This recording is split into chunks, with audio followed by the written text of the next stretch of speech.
ಆಯ್ತೇನೋ. Low ರೆಡಿನಾ? ಅದೇನೋ ಅಪ್ಪ ಮಗಂದು. ಅಯ್ಯೋ ಅವಂದ ಫ್ಯಾಮಿಲಿ ಬಿಸ್ನೆಸ್ ಐತಪ್ಪ ಅವಂದು. ಏನಂತದ್ದು? ಗೊತ್ತಾಗುತ್ತಿರೋ ನಿನ್ಗೆ.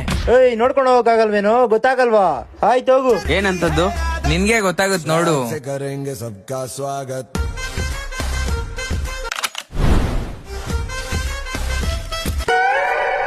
ಅಪ್ಪ ಮಗನೇ. ಏನಪ್ಪ ನನ್ ಬಿಸ್ನೆಸ್ಗೆ ಕೈ ಹಾಕ್ತಿಯಲ್ಲಪ್ಪ? ಲೋ ಮಗನೇ, ಮಾರ್ನಿಂಗ್ ಶಿಫ್ಟ್ ನಂದಲ್ವೇನೋ? ಇದೇ ಕಣೋ ಫ್ಯಾಮಿಲಿ ಬಿಸ್ನೆಸ್. ಇವಾಗ ಕದ್ದಿರ ಕಾಸು ಏನ್ ಮಾಡ್ತಾರೆ? ಇನ್ನೇನ್ ಮಾಡ್ತಾರೆ? ಲೋ ಮಗ, ಇದ್ಯಾವ್ದು ಹೊಸ ಎಣ್ಣೆ? ಬಾಪ ಹೇಳ್ತೀನಿ. ಇನ್ಮೇಲೆ ನಾವು ಜಾಸ್ತಿ ಕದಿದೆ ಬೇಡ. ಯಾಕೆ? ಯಾಕಂದ್ರೆ ಜಸ್ಟ್ ಇದು 150 ರೂಪಾಯಿ ಅಷ್ಟೇ. ಹೌದಾ? ನಿಜ ಮಗನೇ, ಈ ಎಣ್ಣೆದೇನೋ ಸ್ಪೆಷಲ್? ಅಪ್ಪ ಈ ಎಣ್ಣೆಯಲ್ಲಿ ಲೋ ಕ್ಯಾಲರೀಸ್ ಇರುತ್ತೆ. ನಿಜ? ಶುಗರ್ 2% ಇರುತ್ತೆ ಅಷ್ಟೇ. ಅಂಡ್ ನೀನ್ ಕುಡಿತಾ ಕುಡಿತಾ ಬೆಲ್ಲಿನೂ ಬರಲ್ಲ, ಹ್ಯಾಂಗ್ ಓವರ್ ಆಗಲ್ಲ. ಹೌದಾ? ಎಕ್ಸಾಕ್ಟ್ಲಿ. 8% ABV ಇದ್ರೂನು ಹ್ಯಾಂಗ್ ಓವರ್ ಆಗಲ್ಲ. ಸೂಪರ್ ಕಣ ಮಗನೇ. ಇದೆಲ್ಲ ಸಿಗುತ್ತೆ ನಿಮ್ಮ ನಿಯರ್ ಬೈ MRP ಗಳಲ್ಲಿ ಸಿಗುತ್ತೆ ಅಪ್ಪ. ಹೌದಾ?